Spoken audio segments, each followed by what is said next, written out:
Hermanos, que Dios les bendiga una vez más en este día. Damos gracias a Dios nueva vez por la oportunidad que nos brinda de poder junto a ustedes estudiar la palabra. En esta mañana tendremos un estudio relacionado con pasajes difíciles en el Nuevo Testamento.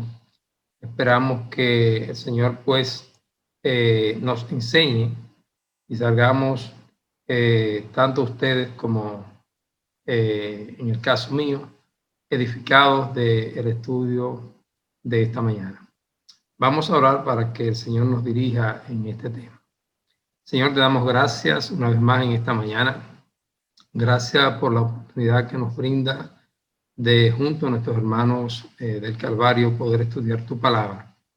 Te pedimos, Padre, que tú pues nos enseñe en esta mañana lo que debemos aprender sobre estos puntos que son de suma importancia y que muchas veces pueden traer alguna confusión o que no lo entendamos de manera correcta. Te pedimos que tu Espíritu Santo nos dé el entendimiento, nos dé la sabiduría para que cada uno de nosotros pueda comprender los puntos que vamos a tocar en esta mañana. Bendice, Señor, tu iglesia, bendice cada uno de mis hermanos, Padre, en el nombre de Jesús. Amén y amén. Mis hermanos, Dios les siga bendiciendo, como les dije. Tenemos un tema interesante acerca de algunos puntos que traen mucha discusión normalmente en las iglesias dentro del mundo cristiano. Me satisface, me gusta la verdad central que tenemos en esta mañana. Dice que estudiar la Sagrada Escritura es un esfuerzo gratificante y de toda la vida. O sea que estudiar la palabra de Dios es gratificante y de toda la vida. Es interesante esta expresión del excursionista en lo que enfoca en esta verdad central. Tenemos un texto clave en 2 de Timoteo, capítulo 3, versículo 16, que nos dice que toda la escritura es inspirada por Dios. Y como es inspirada por Dios, es útil para enseñar, para redarguir, para corregir y para instruir en justicia. Si usted analiza bien este tema, este versículo central, nos damos cuenta de que no hay nada dentro de la palabra de Dios que no sea para la edificación de su pueblo. Tenemos algunas metas en esta mañana que cubrir. Primero, sobre la parte principal es la definición de 3 términos que son de suma importancia y que traen a veces ciertas dudas y discusiones dentro de nuestros hermanos. Uno de estos términos es la elección, otras personas le llaman predestinación, el tema del anticristo y la apostasía. Luego de discutir estos 3 términos, usted y yo vamos a poder apreciar lo que Dios ha hecho para darnos salvación y asegurar nuestra fe en Él. Y también, pues, usted y yo tendremos la forma de cómo responder para sentirnos seguros en nuestra fe, en lo que hemos creído. Al estudiar estos términos, pues esto lo que hace es que aumenta nuestra seguridad en Dios y aumenta nuestra fe. Como dijimos, estudiar la palabra de Dios es gratificante y es para toda la vida. Vamos a tocar el primer término que vamos a estudiar esta mañana, que es acerca de la elección. Una de las cosas que siempre se pregunta el nuevo creyente cuando empieza a estudiar la palabra es hacerse la pregunta ¿por qué Dios eligió al pueblo de Israel? ¿Por qué esa elección? Y vamos a darnos cuenta de algunos puntos importantes sobre esa elección. Primero, podemos ver que de donde Dios llama a Abraham, de una ciudad llamada Ur de los Caldeos, era una ciudad que, como todas las demás en esos tiempos, eran ciudades paganas, donde lo que se practicaba era la adoración a dioses hechos de mano, a dioses falsos, desde luego, pero se practicaban un sinnúmero de herejías, de asesinato, ofrecer niños, sus propios hijos a dioses paganos, orgías, en fin, era un ambiente de pecado tremendo. Sin embargo, dentro de ese ambiente de pecado, nosotros encontramos que Dios llama a un hombre, todos los conocemos, que es a Abraham.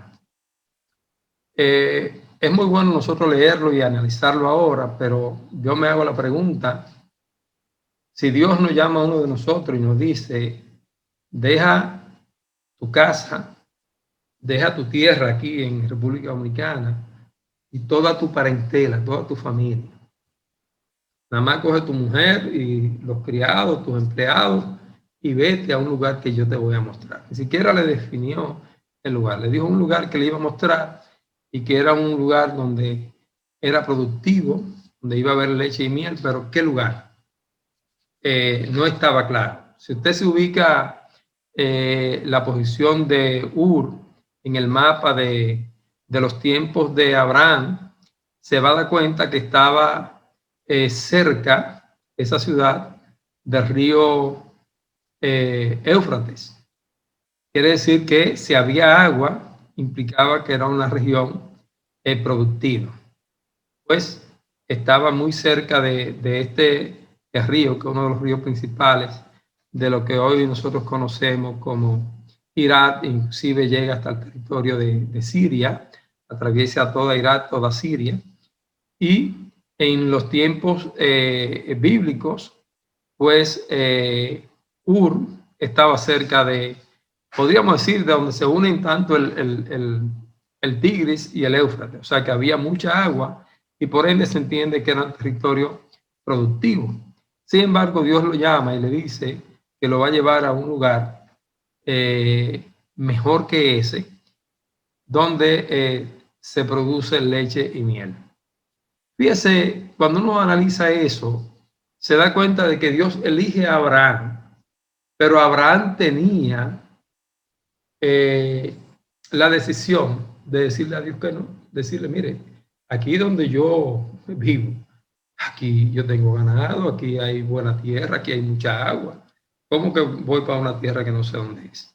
Sin embargo, Dios llama al hombre, pero el hombre que decide si le obedece o no le obedece. Y la Biblia lo que dice es que Abraham recogió su equipaje, podríamos decir, y salió conforme a lo que Dios le dijo, sin saber para dónde iba, hermanos.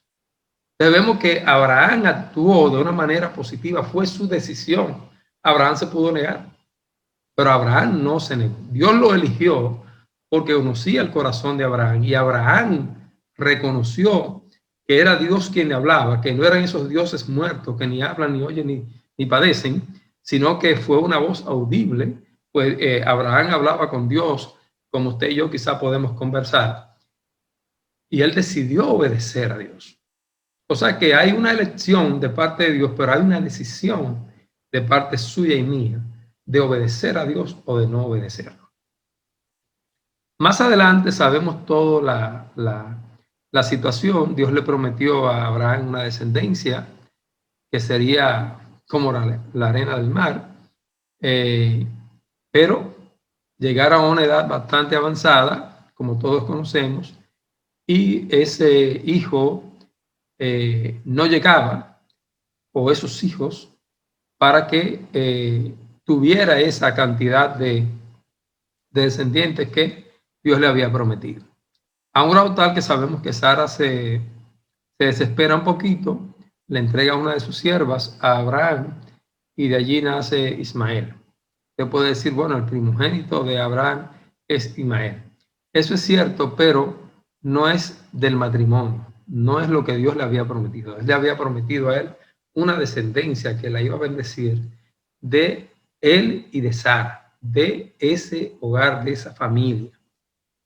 Por eso, más adelante, ya a una edad avanzada, Dios le dice que Sara iba a concebir, llegado el tiempo, y que daría a luz un hijo, al cual le llamarían Isaac. Es posible que usted y yo pensemos, pero bueno, según las normas que Dios fue estableciendo, la bendición debió ser para el primogénito, pero vuelvo y repito, Ismael no era hijo del matrimonio, era fuera del matrimonio, y por ende Dios decidió bendecir a Isaac y no a Ismael para fines de lo que era la descendencia que Dios le había prometido a Abraham. Aunque sabemos, según lo dice la palabra, que también él bendijo a Ismael y dijo que su descendencia iba a ser una descendencia guerrera, belicosa, guapa, hombres fieros, y ahí están. Casi todos los que rodean al pueblo de Israel hoy día son descendientes de Ismael. Son guerreros, y ya ustedes saben, son hermanos, pero son guerreros. Vemos más adelante la situación de el hijo de Isaac. Se da una situación entre Esaú y Jacob. Es posible que usted diga, bueno, porque Dios dice que desde el vientre el mayor serviría al menor. Ya hay una preselección de Dios. Hay una preselección de Dios porque Dios conoce las decisiones que posiblemente a veces nosotros tomamos. Y dentro de la voluntad de Dios, Dios estableció eso de esa manera. Pero ya cuando son adultos, cuando llega la edad en que se debe cumplir la norma de que el padre le dé la bendición de Dios al mayor, no quita de que bendiga a los menores también, pero la bendición especial, según lo que Dios había establecido, era para el mayor. En este caso, debió ser para Esaú. Pero sabemos que un día Esaú, que era cazador, que era un hombre que le gustaba aventurar, llega a la casa muerto de hambre. Y Jacob simplemente le dice, mira, yo estoy preparando un guiso aquí, tú tienes hambre, yo te doy, pero si tú me cedes tu primogenitura. Esaú estaba en el perfecto conocimiento de lo que era la primogenitura, pero simplemente dijo que para qué le servía a él la primogenitura. No lo iba a saciar del hambre que tenía en ese momento. O sea que Esaú no valoró lo que significaba la bendición de Dios. Él rechazó esa bendición de Dios. El solo hecho de aceptar vender esa posición de primogénito a Jacob implicaba de que no le interesaba el servicio a Dios. Por eso, en un momento determinado, Dios dice que él eligió a Jacob y aborreció a Esaú. Esa palabra de aborrecer a Esaú no está implicando odio o un desprecio despectivo a Esaú. La palabra de Dios, vamos a ver más adelante, que se expresa mucho esta palabra para hacer diferenciación en la toma de decisión. Es decir, que cuando Dios dice que eligió a Jacob y aborreció a Esaú, no significa odio. Esto podemos verlo en la carta del apóstol Pablo a los Romanos, en el capítulo 9, en el versículo 13. Dice, como está escrito, a Jacob amé, mas a Esaú aborrecí. Esto a veces se interpreta porque no leemos el contexto de la situación y se interpreta de maneras diferentes. No es que Dios prefirió por muchos motivos a Jacob, sino que Dios conoce el corazón y la actitud del hombre. Fíjese que Jacob le dice, estoy haciendo eso, me interesa la primogenitura. Jacob sabía lo que significaba la bendición de Dios. Esaú no le importó. Entonces, simple y llanamente, el hecho de que diga que amó a uno y aborreció al otro, no está esta expresión refiriéndose a odio.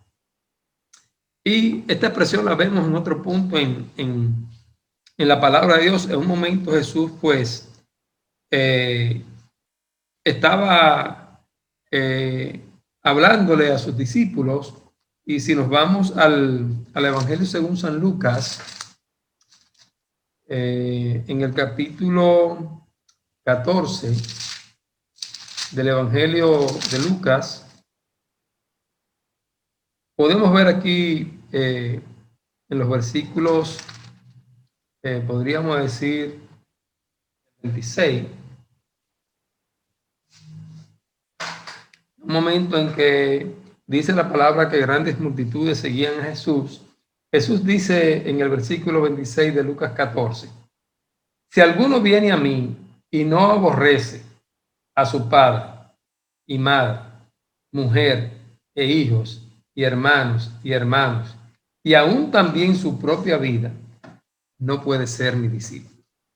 Es decir, dice Jesús que el que no aborrece a su padre, a su madre, a su mujer, a sus hijos y a su propia vida, no puede ser su discípulo. Esta expresión se está refiriendo a odio, a un desprecio con malicia. No. Dios está diciendo que hay que establecer prioridades. Dios está primero. Porque vemos lo que dice la misma palabra. Honra a tu padre y a tu madre para que te vaya bien y sean alargados tus días sobre la faz de la tierra. La palabra de Dios nos manda a honrar a padre y a madre. Dice que es el primer mandamiento con promesa. Oiga bien, para que nos vaya bien y se alarguen nuestros días sobre la tierra. Entonces, si la palabra de Dios nos está diciendo que honremos a padre y a madre, no quiere decir que esta expresión de desprecio es de odio, no. Lo que Dios está diciendo es que tenemos que darle el primer lugar a Él. Jesús dice que si usted y yo no somos capaces de dar el primer lugar a Él, no somos dignos de ser sus discípulos. No está diciendo que odiemos a nuestros familiares y a nosotros mismos. Se está refiriendo a que usted y yo tenemos que establecer prioridades. Por eso, una de las expresiones que tenemos en nuestro escudo a mí me satisface. Los que pusieron aquella expresión allí, Dios, patria y libertad, primeramente Dios. Hay que darle el primer lugar a Dios. Si usted y yo queremos recibir siempre la bendición de Dios, cada una de las cosas que vayamos a hacer, pongámosla en la mano de nuestro Dios primeramente, pidiéndole que nos dirija, que nos ayude, que podamos salir adelante con los proyectos, con las metas que nos proponemos, que Dios nos ayude a cumplirlas, a lograrlas. O sea, que nos damos cuenta que esa elección de Dios no es simplemente porque odia o desprecia a alguna persona, no. Es porque Dios requiere de que usted y yo lo pongamos a Él en primer lugar. Abraham no lo pensó dos veces. Dejó su tierra y su parentela, sus tíos y todo el mundo. Se fue con él su papá, su sobrino, cogió a su mujer, sus criados y salió sin averiguar muchas cosas. Le dio el primer lugar a Dios y por eso Dios le promete bendición, pero no solamente a la descendencia directa de Isaac, sino dice a todas las naciones de la tierra. Es decir, que estamos usted y yo incluidos. Hay otros versículos que me gustaría tocar refiriéndome a este tema en la carta del apóstol Pablo a los romanos. Hay algunos versículos interesantes que usted y yo podemos ver de lo que Dios nos pide. Si buscamos en el capítulo 9, el versículo 24 al 26, dice: a los cuales también ha llamado, esto es a nosotros, no solo de los judíos, sino también de los gentiles. Como también en Oseas dice: llamaré pueblo mío al que no era mi pueblo, y a la no amada, amada. Y en el lugar donde se les dijo: vosotros no sois pueblo mío, allí serán llamados hijos del Dios viviente. Es decir, que gente que no fue elegida, si fuera por predestinación, como sabemos que es la corriente calvinista, que hay doctrinas que siguen esta corriente, solamente se salva a la persona que Dios decide. Sin embargo, esto que está aquí nos dice que aunque Dios llamó a Abraham y de su descendencia es de donde sale el pueblo de Israel, pues sabemos que a Jacob Dios le cambia el nombre de Jacob por Israel, y a partir de ahí el pueblo de los descendientes de Jacob se llamaban Israel. Pero aquí dice que aquellos que supuestamente no estaban incluidos, es decir, los gentiles, los que no eran del pueblo de Israel, dice que Dios los llamó hijos del Dios viviente, es decir, los que decidieron reconocer a ese Dios como el Dios verdadero. Vemos también en la carta a los Romanos, en el capítulo 9, los versículos 30 al 33, que dice: ¿qué pues diremos? Que los gentiles que no iban tras la justicia han alcanzado la justicia, es decir, la justicia que es, ¿por qué? Por la fe. Mas Israel, que iba tras una ley de justicia, no la alcanzó. ¿Por qué?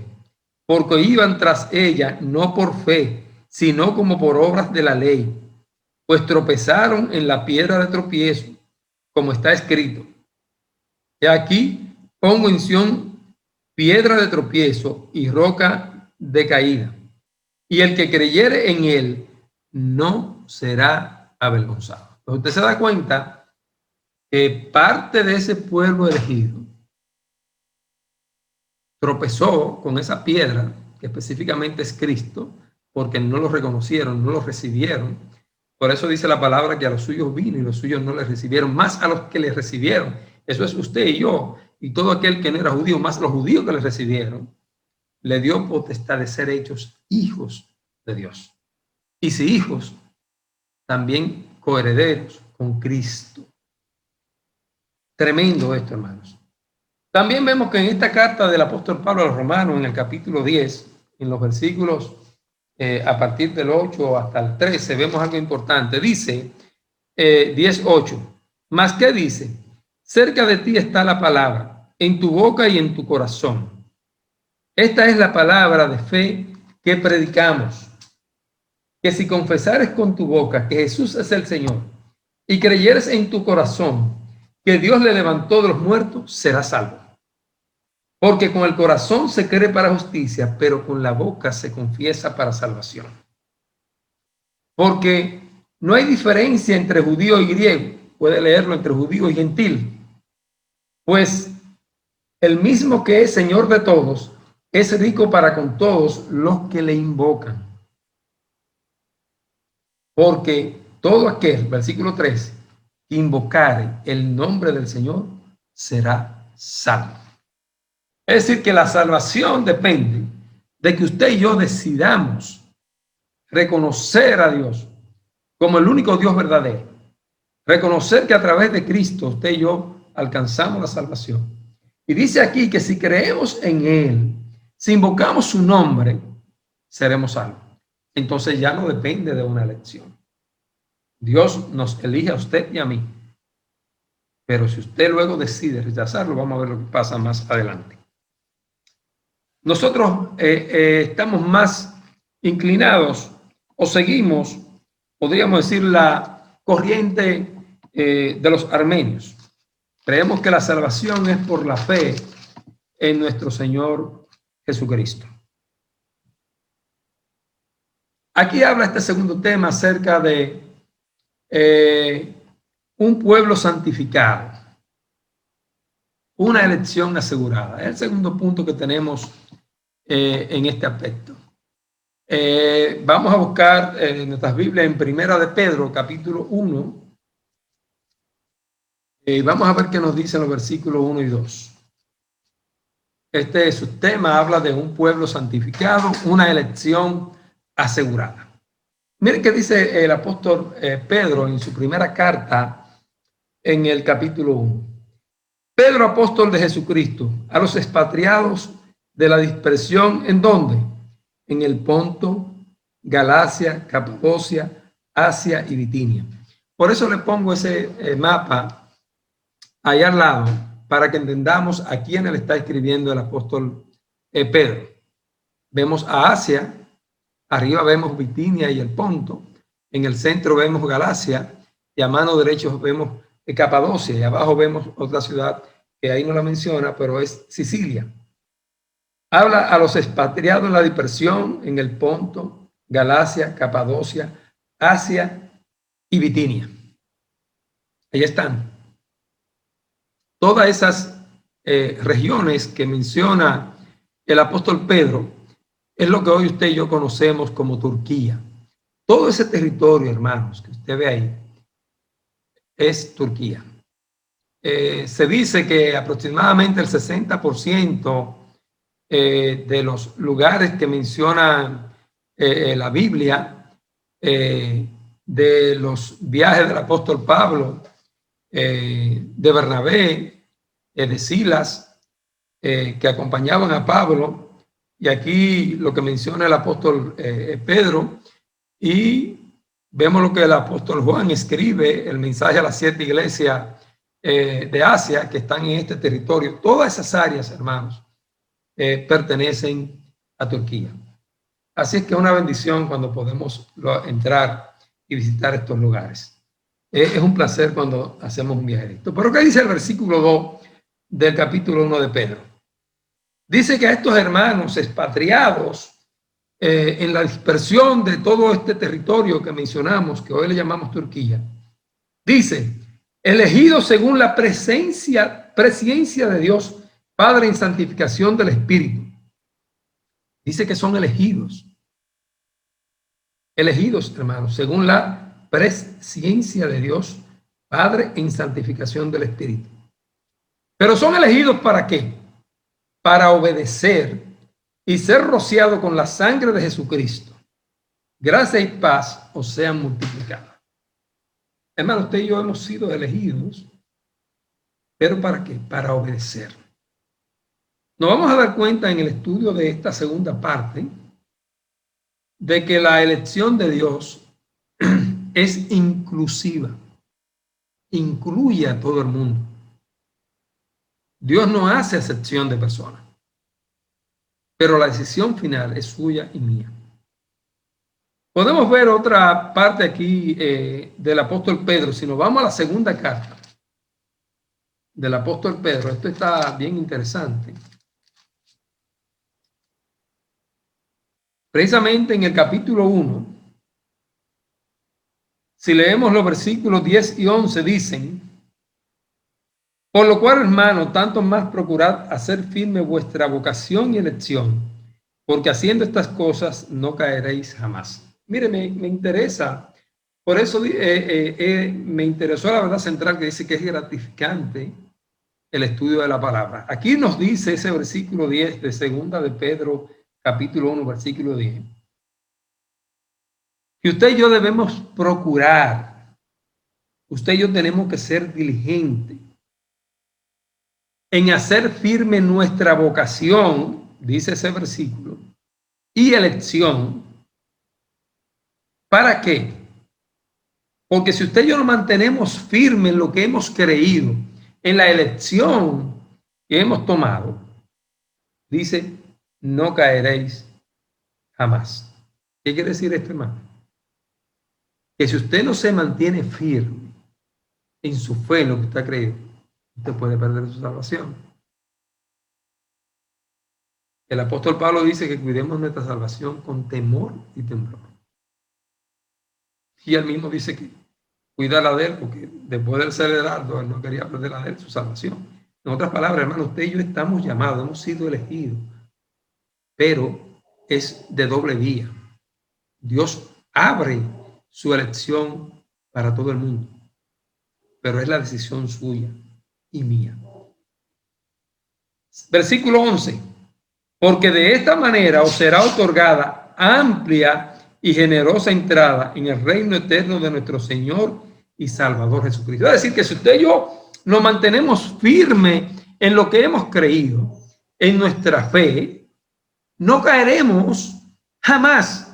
Y además de no caer, dice que usted y yo de esta manera tenemos asegurada una amplia y generosa entrada en el reino eterno de nuestro Señor y Salvador Jesucristo.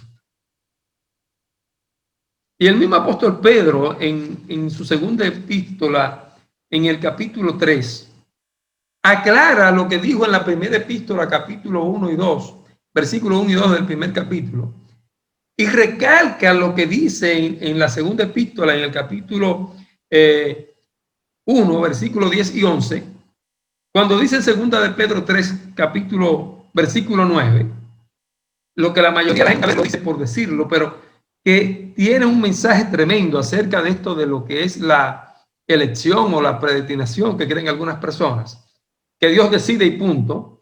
Dice el versículo 9 de segunda de Pedro capítulo 3, el Señor no retarda su promesa. ¿Qué promesa? Según algunos la tienen por tardanza. Hay gente que se burla de nosotros. El Señor dice que viene y nunca viene. Sino que es paciente para con nosotros, no queriendo que ninguno perezca, sino que todos procedan al arrepentimiento.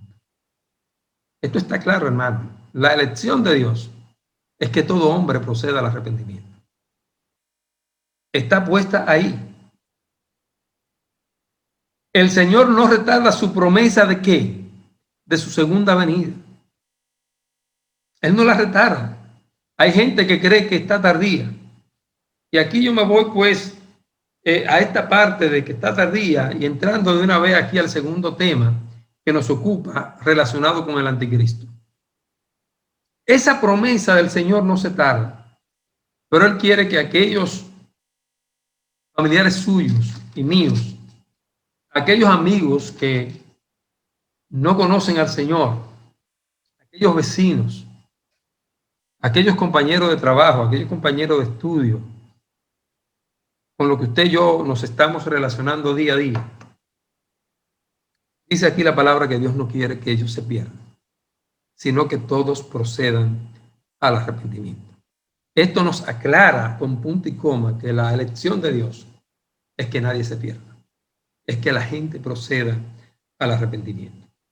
El segundo término que vamos a tratar es acerca del anticristo. Y se hace una pregunta en este segundo tema.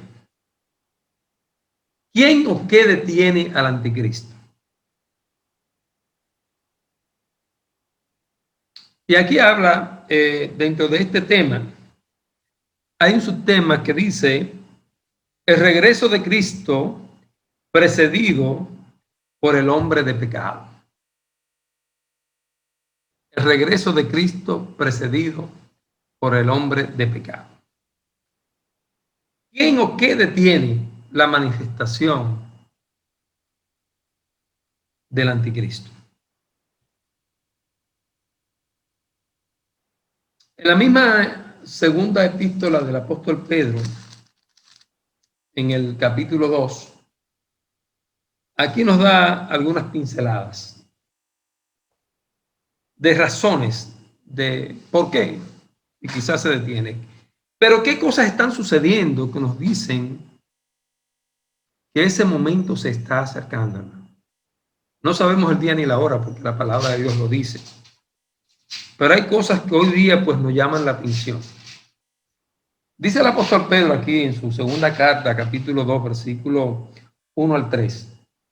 Pero hubo también falsos profetas entre el pueblo, como habrá entre vosotros falsos maestros, que introducirán encubiertamente herejías destructoras y aún negarán al Señor que los rescató, atrayendo sobre sí mismo destrucción repentina. Y muchos seguirán sus disoluciones, por causa de los cuales el camino de la verdad será blasfemado. Y por avaricia harán mercadería de vosotros con palabras fingidas. Sobre los tales, ya de largo tiempo la condenación no se tarda y su perdición no se duerme. Fíjese, esto que está diciendo el apóstol Pedro se está manifestando hoy día. Hay otras porciones de la Biblia que habla de guerra, rumores de guerra, terremotos, cosas así. Mucha gente me dice, pero todo el tiempo lo ha habido. Pero hay cosas que van cambiando, los tiempos van cambiando. Siempre ha habido cosas, pero cuando llegan las cosas a unos niveles tan grandes, las aberraciones tan grandes, las blasfemias tan grandes, Dios normalmente ha emitido juicio. Vimos el caso de Sodoma y Gomorra. Vimos de las 7 naciones que estudiamos cuando estudiamos acerca de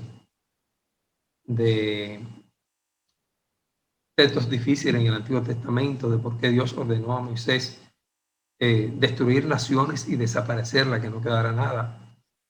¿Por qué la desobediencia del pueblo de Israel de no destruir a esas naciones como Dios le había ordenado 100%, trajo consecuencias hasta el día de hoy? Dice que son como espinas alrededor del pueblo de Israel de por vida hasta que el Señor venga, porque la desobediencia trae consecuencias. Pero fíjese, si estamos hablando de últimos tiempos, primero estamos pasando por un periodo que nosotros ni soñamos ni pensamos. Tengo 62 años y durante estos años han habido enfermedades, han habido virus, el dengue, que hemorrágico, que no hemorrágico, que la varicela, que tuberculosis, cantidad de cosas, hermanos. Pero no como esta situación del COVID-19, puesto que no es específico en un lugar, en un punto, es en todo el mundo, hermano. Este tipo de situación que afecta a todos los niveles del mundo, no solamente el aspecto salud, hay miles y miles, millones ya de muertos por esta pandemia, pero hay pérdidas millonarias en todo el aspecto, en el ámbito económico, en todas las áreas sociales. Ha afectado a la sociedad, ha traído otro tipo de enfermedades, enfermedades cardíacas, azúcar, depresión, inseguridad en la gente, falta de trabajo, falta de empleo, falta de comida. ¿Cuántas cosas enormes que ni nos imaginamos están pasando? Pero a estas se le suman un sinnúmero de actividades de violencia.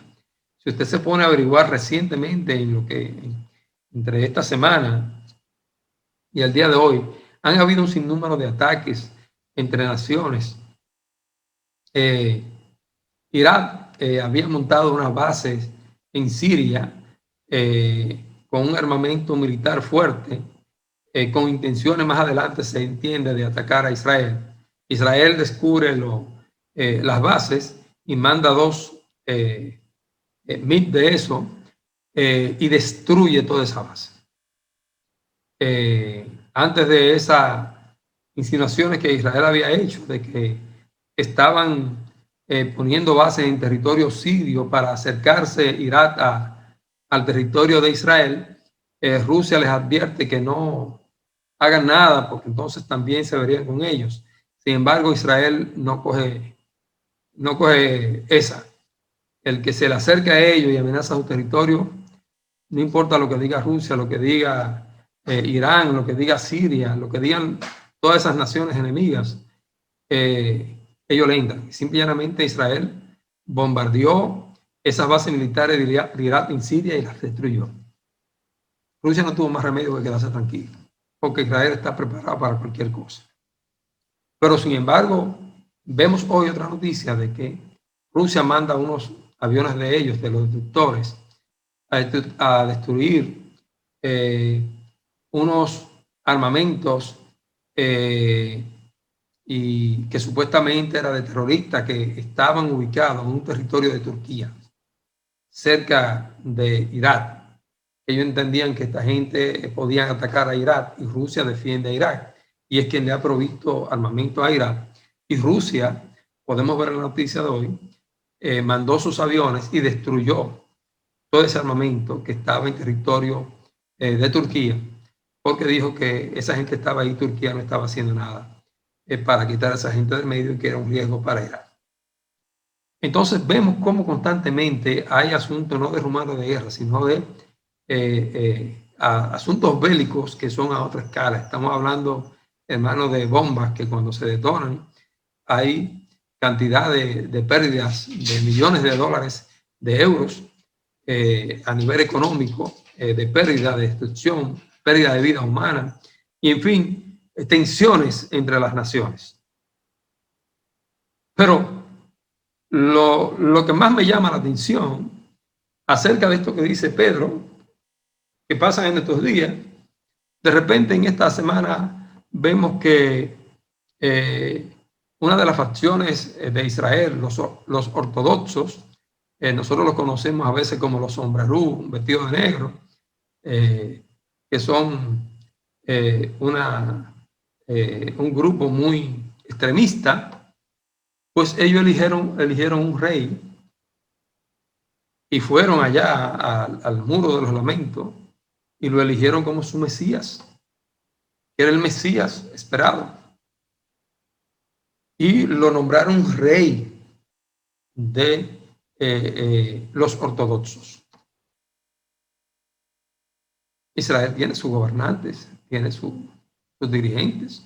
Por esta facción ortodoxa eligió a uno, un individuo, no me acuerdo el nombre, que tiene 30 y pico de años, que se hace llamar el Mesías, el rey de los ortodoxos. Según las genealogías que ellos mencionan, es descendiente directo de David por todas las, y que cumple todos los requisitos que establece la ley, y que ese es su rey. Un anticristo. Pero sabemos que no es, que es un mentiroso, que es un falso anticristo, es un falso maestro, es un falso profeta, un falso rey, porque dice que no se ha manifestado el anticristo porque hay algo que lo detiene, alguien que lo detiene. Y usted y yo lo sabemos. En Primera de Tesalonicenses, si nos vamos al libro de Tesalonicenses, vamos a ver lo que nos dice la palabra de Dios en Primera de Tesalonicenses, capítulo 4, versículo del 13 al 17. El apóstol Pablo le escribe a los tesalonicenses porque había situaciones parecidas a las que estamos viendo hoy en el grupo ortodoxo.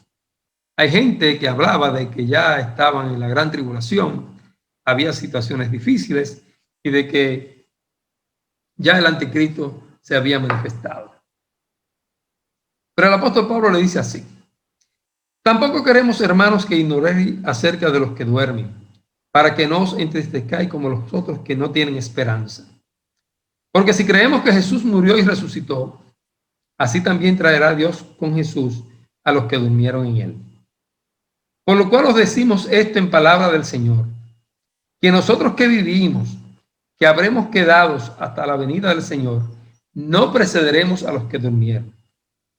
Porque el Señor mismo, con voz de mando, con voz de arcángel y con trompeta de Dios, descenderá del cielo, y los muertos en Cristo resucitarán primero.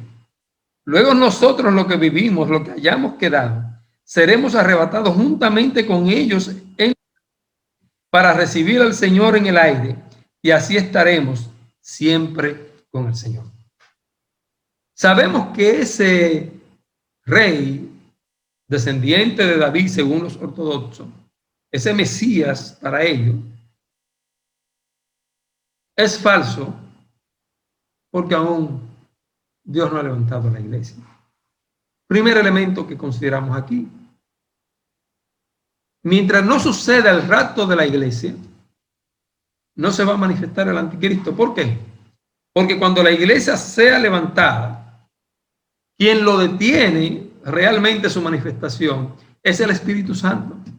El Señor le dijo a su iglesia: no los dejaré solo, le enviaré el Consolador. Él les recordará todo lo que yo les he dicho y los guiará a toda verdad. Vimos en el tema pasado que Dios a usted y a mí nos da una responsabilidad.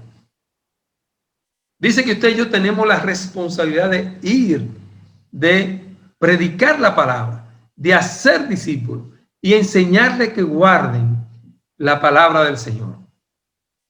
Pero usted y yo predicamos la palabra, pero quien convence de pecado, de justicia y de juicio es el Espíritu Santo.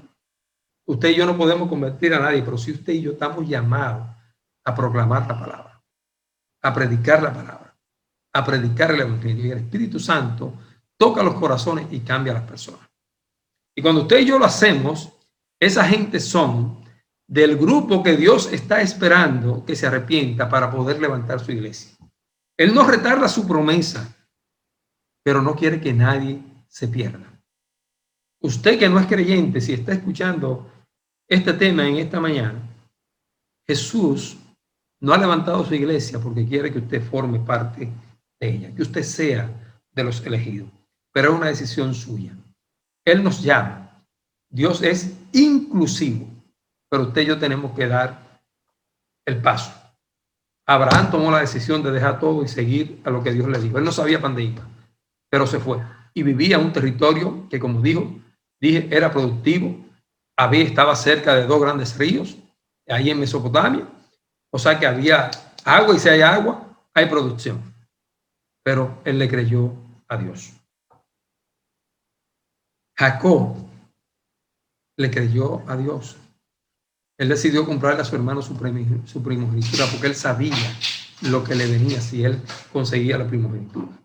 Esaú dijo: ¿para qué me sirve la primogenitura? No, usted y yo podemos tomar la elección correcta. Seguimos viendo aquí,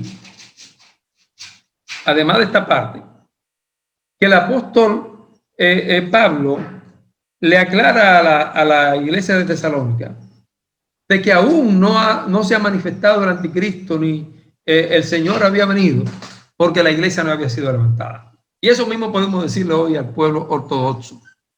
Ese Mesías que ellos acaban de elegir como rey, como descendiente de David, es falso, porque aún la iglesia está.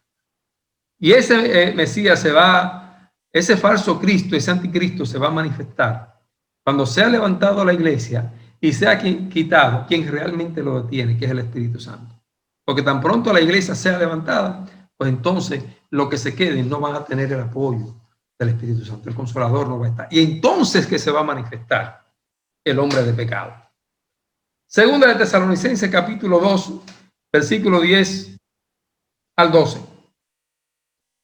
Y dice, lo podemos leer inclusive desde el 5, acerca de esta manifestación. El apóstol Pablo le dice: ¿no os acordáis que cuando yo estaba todavía con vosotros os decía esto? Y ahora vosotros sabéis lo que lo detiene, a fin de que su debido tiempo se manifieste. Porque ya está en acción el ministerio de la iniquidad. Solo que hay quien al presente lo detiene hasta que él a su vez sea quitado de en medio. Y entonces se manifestará aquel inicuo, a quien el Señor matará con el espíritu de su boca y destruirá con el resplandor de su venida. Inicuo cuyo advenimiento es por obra de Satanás, con gran poder y señales y prodigios mentirosos, y con todo engaño de iniquidad para los que se pierden, por cuanto no recibieron el amor de la verdad para ser salvos. Por esto Dios les envía un poder engañoso para que crean la mentira, a fin de que sean condenados todos los que no creyeron a la verdad, sino que se complacieron en la injusticia. Hermanos, cuando venga el rapto de la iglesia, que los muertos en Cristo se levanten, y nosotros los que estemos vivos, sí, ahora en este tiempo, seamos levantados juntamente con ellos para reunirnos con nuestro Señor en el aire, y de ahí estaremos para siempre con el Señor, dice la palabra de Dios. Será quitado el Espíritu Santo, que es quien detiene la manifestación del Espíritu Santo, del anticristo. Cuando el Espíritu Santo se ha quitado, hermano, que es quien lo detiene, dice aquí el apóstol Pablo a los tesalonicenses, entonces ahí va a haber problema. Ahí va a haber dificultad. De esta manera abordamos el tercer punto que tenemos en este material, que dice: ¿se pueden salvar los desertores? Los desertores descritos y denunciados, ¿se pueden salvar? Vamos a ver qué dice el escritor de los Hebreos. No vamos a entrar ahora en detalles de quién lo escribió, quién no lo escribió, porque no está definido. Hay muchas teorías, pero todas son teorías. Unos dicen que fue Pablo, otros dicen que fue fulano, sutano, pero eso no es lo importante. Lo que vemos aquí es que el escritor de los Hebreos, en el capítulo 6,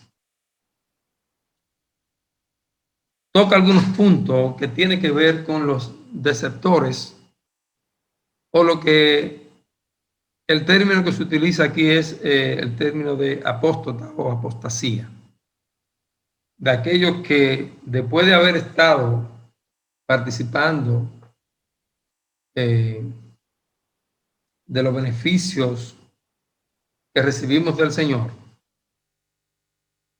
pues deciden dejar el camino y volver atrás. Por eso es que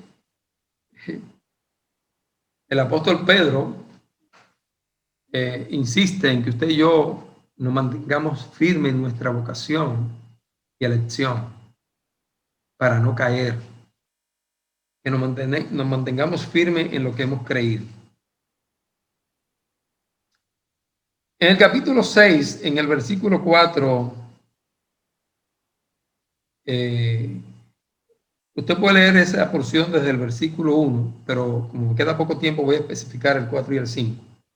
Porque es imposible que los que una vez fueron iluminados y gustaron del don celestial y fueron hechos participantes del Espíritu Santo, y asimismo gustaron de la buena palabra de Dios y los poderes del siglo venidero, y recayeron, sean otra vez renovados para arrepentimiento, crucificando de nuevo para sí mismos al Hijo de Dios y exponiéndole a vituperio. Fíjese, aquí dice que hay gente que después que ha disfrutado, hermano, después que ha sido, utiliza aquí el término, iluminado y gustado el don celestial. ¿Cuál es ese don celestial? La gracia, hermano. Dice: por gracia soy salvo, no por obra, para que nadie se gloríe. Es un regalo inmerecido. La gracia es un don, un regalo inmerecido, algo que usted y yo no merecíamos. Pero por el amor de Dios hemos recibido ese regalo. Ahora está en que usted quiera recibir el regalo o no.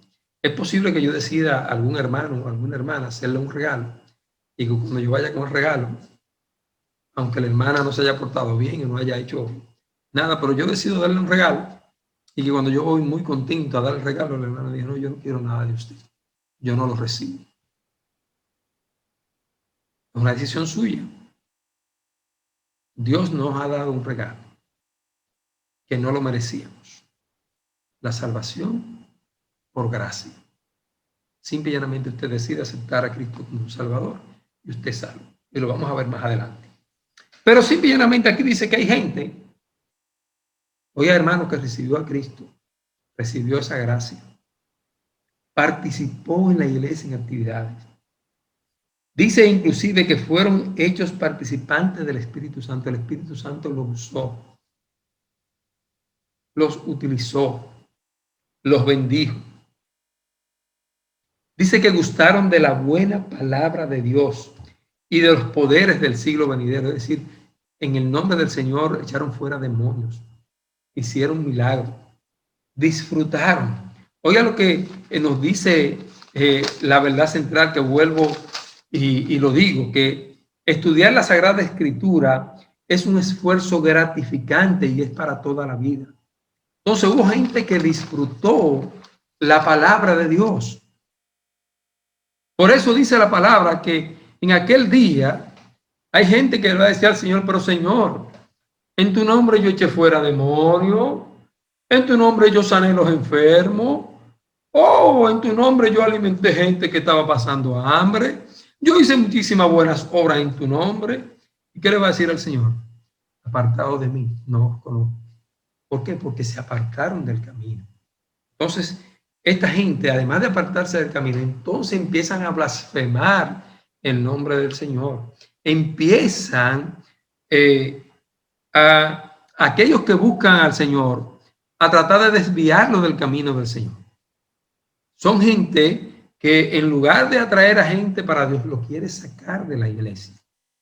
A veces en las iglesias tenemos hermanos así, porque hay de todo. Recuérdense que Dios permite que el trigo y la cizaña crezcan juntos.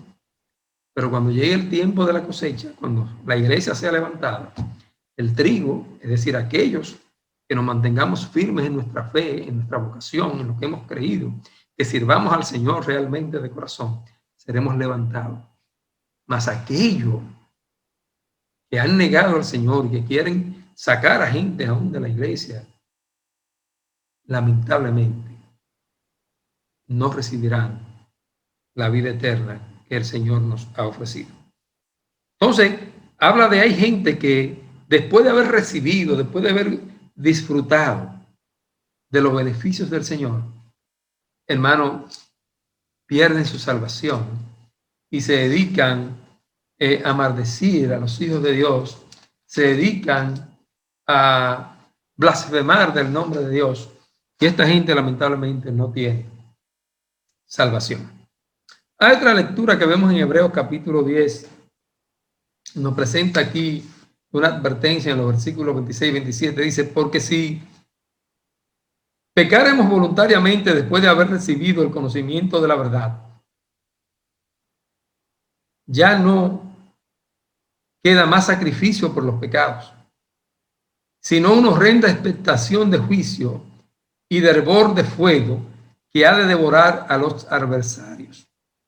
Dice lo que dice aquí. Porque si pecáramos voluntariamente después de haber recibido el conocimiento de la verdad, ya no queda más sacrificio.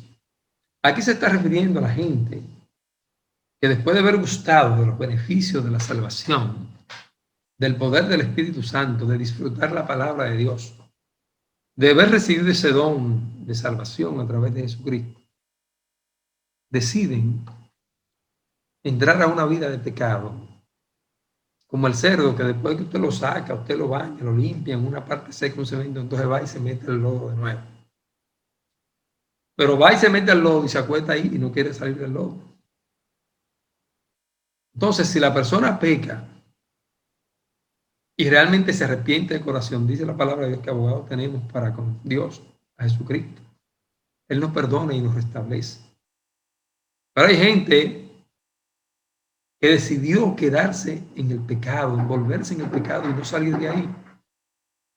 Y entonces aquí dice que esta persona que pecar de una manera voluntaria después de haber recibido el conocimiento de la palabra, esa persona no tiene vuelta atrás, sino que peca continuamente y en lugar de dar un testimonio a favor de Dios, da un testimonio negativo de lo que es el amor de Dios y de lo que es el servir a Dios. Lamentablemente esta persona no entrará al reino de los cielos. Pero vemos que la palabra de Dios es totalmente inclusiva. Cuando nos vamos a Hebreos capítulo 6, libro de los Hebreos, Hebreos capítulo 6, y leemos algunos versículos, nuevamente el versículo 9 al 11 dice, pero en cuanto a vosotros, oh amados, estamos persuadidos de cosas mejores y que pertenecen a la salvación, aunque hablamos así. Porque Dios no es injusto para olvidar vuestra obra y el trabajo de amor que habéis mostrado hacia su nombre, habiendo servido a los santos y sirviéndoles aún. pero deseamos que cada uno de vosotros muestre la misma solicitud. ¿Hasta dónde? Hasta el fin, para plena certeza de la esperanza. ¿Qué nos está diciendo aquí el escritor de los Hebreos? Que usted y yo tenemos que mantenernos firmes en nuestra vocación y elección, en nuestra fe, todo el tiempo para adelante, no coger para atrás bajo ninguna circunstancia de que para coger impulso. Todo el tiempo para adelante. Aquí el escritor de los Hebreos nos dice que nuestro Dios es justo, que Él conoce nuestro corazón. Y el escritor de los Hebreos dice, pero deseamos en el 11 que cada uno de vosotros muestre la misma solicitud hasta el fin, que nos mantengamos firmes hasta el fin, hermano, para la plena certeza de la esperanza, para que recibamos el premio que estamos esperando, hermano, que es la vida eterna, para ser levantado en el rapto con aquellos que durmieron antes que nosotros, y podamos nosotros hoy día expresar lo que expresó el apóstol Pablo en su momento, cuando le escribe a los de Tesalónica, que llegará el día en que los muertos en Cristo van a resucitar primero, y usted y yo, lo que nos mantengamos firmes en nuestra fe hasta el fin, seremos levantados juntamente con ellos. Para concluir, aquí el apóstol Pablo escribiéndole a los romanos en el capítulo 10, estamos concluyendo ya, hermanos, capítulo 10 de Romanos. Aquí el apóstol Pablo también nos expresa algo importante que debemos nosotros observar. Romanos capítulo 10, vamos a leer desde el versículo 8. Más que dice, cerca de ti está la palabra, en tu boca y en tu corazón está la palabra de fe que predicamos. Que si confesares con tu boca que Jesús es el Señor y creyeres en tu corazón que Dios le levantó de los muertos, serás salvo. Porque con el corazón se cree para justicia, pero con la boca se confiesa para salvación. Pues la Escritura dice, todo aquel que cree en Él, o todo aquel que en Él creyere, no será avergonzado. Porque no hay diferencia entre judío y gentil. Ahí dice griego, pero es gentil. Pues el mismo que es Señor de todos, es rico para con todos los que le invocan. Porque todo aquel que invocare el nombre del Señor será salvo. No hay una exclusión de que Dios elige a una persona.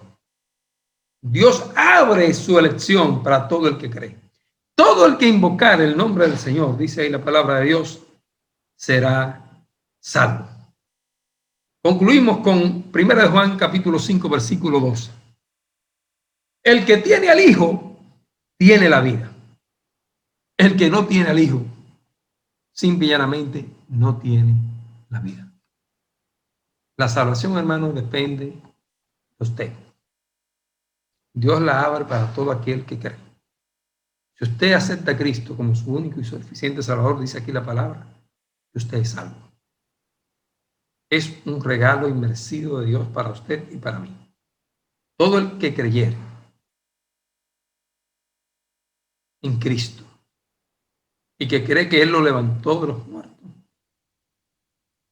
que cree que es el Hijo de Dios, será salvo. Mas el que no creyere, dice la Biblia, será condenado. Dios ha elegido a toda la humanidad para que pueda ser salvo. Pero usted y yo tenemos que poner de nuestra parte. Es un asunto de doble vía. Él nos da la gracia, un regalo a Cristo. Dice la palabra de Dios que la sangre de Cristo nos limpia de todo pecado. A través de la sangre de Cristo, amigo que me escucha, hermano que usted me está escuchando, usted y yo hemos adquirido la salvación. No nos ha costado nada, es un regalo. El que invoca el nombre del Señor será salvo. El que tiene al Hijo tiene la vida. El que no tiene a Cristo, simplemente no tiene la vida. Y no hay vuelta atrás. Efesios 2, 8 y 9. Porque por gracia sois salvo por medio de la fe, y esto no de vosotros, pues don de Dios, no por obra para que nadie se gloríe. Es un regalo.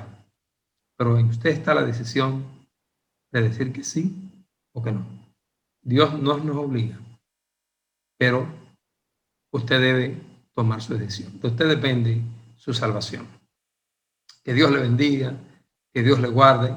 Este es un tema que requiere más tiempo y que requiere que lo demos de una manera quizá presencial para poder tener intercambios, inquietudes y otras opiniones de otros hermanos para salir más edificados. Cuando hay un intercambio, pues aprendemos más de la palabra, pero esperamos que pronto ya esto pueda hacerse de manera presencial para que temas tan importantes como este pues lo podamos desarrollar de una manera más explícita, más amplia. Esperamos haber podido llenar las expectativas y saber que estos tres términos, elección, anticristo y apostasía, nos ayudan a usted y a mí a entender realmente cuál debe ser nuestra posición como creyente. Mantenernos firmes en la fe, que nada nos mueva, estar seguro de que usted y yo, a través de Cristo, hemos adquirido salvación y vida eterna. Que Dios le bendiga y que Dios le guarde.